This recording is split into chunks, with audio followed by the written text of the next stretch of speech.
आज लोकसभा सीट के लिए नामांकन दाखिल करने जा रहे हैं। इसके जरिए इंडी गठबंधन की ओर से शक्ति प्रदर्शन की भी तैयारी है, जिसमें झारखंड के मुख्यमंत्री चंपाई सोरेन, झारखंड कांग्रेस प्रभारी और कांग्रेस अध्यक्ष के साथ नेता और कार्यकर्ता मौजूद रहेंगे। नामांकन से पहले सुखदेव भगत ने पूजा अर्चना के साथ दिन की शुरुआत की। सुखदेव भगत ने कहा कि जीत की कामना से वे सरना मां की शरण में आए हैं और जीतने के बाद सबसे पहले सरना धर्म कोड की मांग उठाएंगे। तो देखिए इस सीट पर समीकरण क्या है। तो बीजेपी से समीर उरांव प्रत्याशी हैं सुखदेव भगत, और इसके साथ साथ चमरा लिंटा भी निर्दलीय मैदान में उतरे हुए हैं। यही मांग की, यही मैंने प्रार्थना की, यही दुआ मैंने मांगी है कि हमारा देश में संविधान कायम रहे, लोकतंत्र कायम रहे और गांधीवादी रास्ते में हम चले, यही मैं कह सकता हूं। और साथ ही साथ मैं यह सरना स्थल में आया हूं, अगर मैं जीत के जाता हूं तो पहला जो संविधान ये संसद में जो मेरा प्रश्न होगा, सरना धर्म कोड लागू करने के बारे ही सबसे पहला मेरा प्रश्न होगा। रांची में लोकसभा का चुनाव काफी दिलचस्प हो गया है। बीजेपी की तरफ से संजय सेठ मैदान में है, तो कांग्रेस की तरफ से यशस्विनी सहाय को उम्मीदवार बनाया गया है। चुनाव को लेकर यशस्विनी सहाय ने कहा कि जीतेंगी तो रोजगार और रांची में क्वालिटी ऑफ लाइफ को बढ़ाने का काम करेंगे। संजय सेठ का कहना है कि यशस्विनी सहाय बेटी जैसी हैं, लेकिन चुनाव में कौन जीतता है यह जनता तय करती है।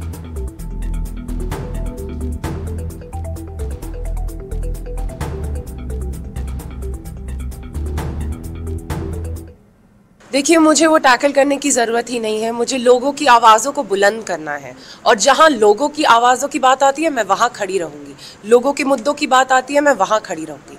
उनको टैकल करना मेरा काम नहीं है। आप लोकसभा चुनाव में चुनाव लड़ रहे हैं, तो आपके ऐसे 5 क्या मुद्दे हैं यदि जीतते हैं तो जो आप उसे करना चाहेंगे रांची के?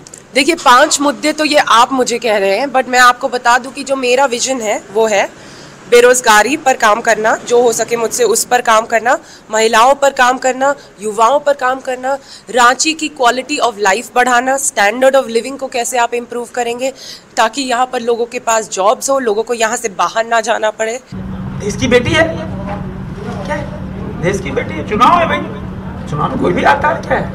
महिलाओं को कैसा मुकाबला देख रहे हो? चुनाव है, चुनाव है, चुनाव में तो लोग आते ही से थोड़ी कि वो कवर हो गया, नहीं चुनाव है। लेकिन हम कभी भी चुनाव में हम बात करेंगे, सवाल जवाब होंगे, लेकिन बेटी बचाओ, बेटी पढ़ाओ, बेटी पढ़ाओ, एक एक बेटी में हम देखते हैं बेटी। हजारीबाग लोकसभा सीट से कांग्रेस उम्मीदवार जयप्रकाश पटेल लगातार क्षेत्र का दौरा कर रहे हैं। कांग्रेस उम्मीदवार का कहना है कि जनता अब की बार बदलाव चाह रही है और हजारीबाग में बड़ा बदलाव होगा। चुनाव को लेकर जनता का कहना है कि इस बार लोकल स्तर के ही नेता को चुनेंगे जो उनकी समस्या को सुनेगा। हजारीबाग लोकसभा सांसद कैसा हो? चुनावी दंगल है। आपको इतिहास देखना चाहिए कि जब जन बल भारी हो जाता है तो इस लोकतंत्र में धन बल की हार होती है, और मुझे पूरा विश्वास है कि हजारीबाग जनता इस बार निर्णय ले चुका है। आप हमारे अपसेंट में भी इस बस्ती में आज आए हैं, इसलिए इसको मत देखिएगा। मेरे अपसेंट में आके भी इस बस्ती में एक बार सर्वे करके जाइएगा तो आपको पता चल जाएगा कि जनता का क्या मूड है। लोकसभा चुनाव को लेकर नेताओं के बीच जुबानी जंग शुरू हो गई है। आजसू सांसद चंद्र प्रकाश चौधरी पर बेरमो के कांग्रेस से मिले कुमार जयमंगल सिंह ने लोकल सेल और डिपो होल्डर से 100 रुपए प्रति टन रंगदारी वसूलने का आरोप लगाया है। आजसू सांसद ने आरोपों पर पलटवार करते हुए कहा कि कांग्रेस से मिले खुद कोयला चोर हैं।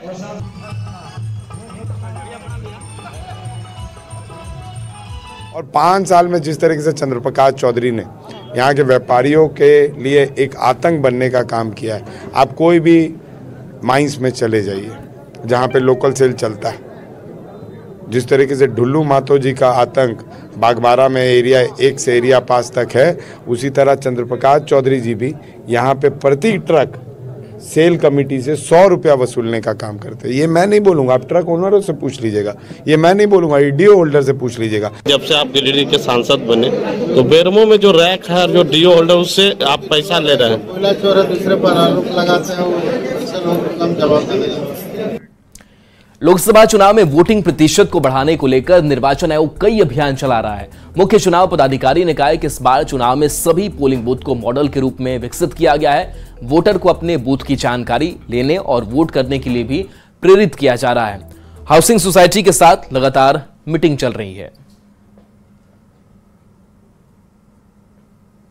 देखिए, अर्बन एरिया में भी आपका वो एलाइट करके एक शब्द यूज़ करवा रहा है, मतलब आपका कास्ट तरफ से कितना भी हाउसिंग सोसाइटी है, कितना भी फ्लैट्स है, उसका रेजिडेंस वेलफेयर एसोसिएशन के साथ में इलेक्शन मशीनरी टच करते हैं उनके पास लगातार मीटिंग किया जा रहा है।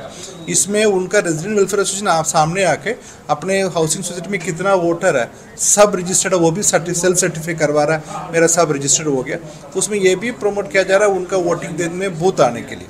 साथ साथ में अर्बन एरिया में कितना भी अदर व्यवस्था है, मतलब अर्जुन मुंडा खूंटी लोकसभा सीट से बीजेपी उम्मीदवार हैं। उन्होंने सिमडेगा के कोलेबिरा विधानसभा क्षेत्र में रोड शो किया और जनता से अपने पक्ष में वोट देने की अपील की। अर्जुन मुंडा ने बीजेपी ऑफिस में कार्यकर्ताओं से मुलाकात की। यहां कार्यकर्ताओं ने ढोल नगाड़े बजाकर उनका स्वागत किया। कोलेबिरा विधानसभा दौरे पर अर्जुन मुंडा ने सभी मंदिरों में भगवान का आशीर्वाद भी लिया।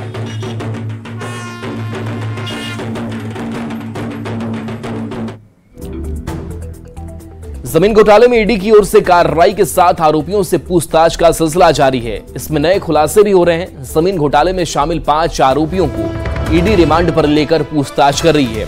पूछताछ में आदिवासी जमीन का नेचर बदलकर खरीद बिक्री का खुलासा हुआ है और ईडी अब आरोपियों की संपत्ति का भी आकलन कर रही है। अधिक जानकारी दे रहे हैं रांची संवाददाता ओम प्रकाश।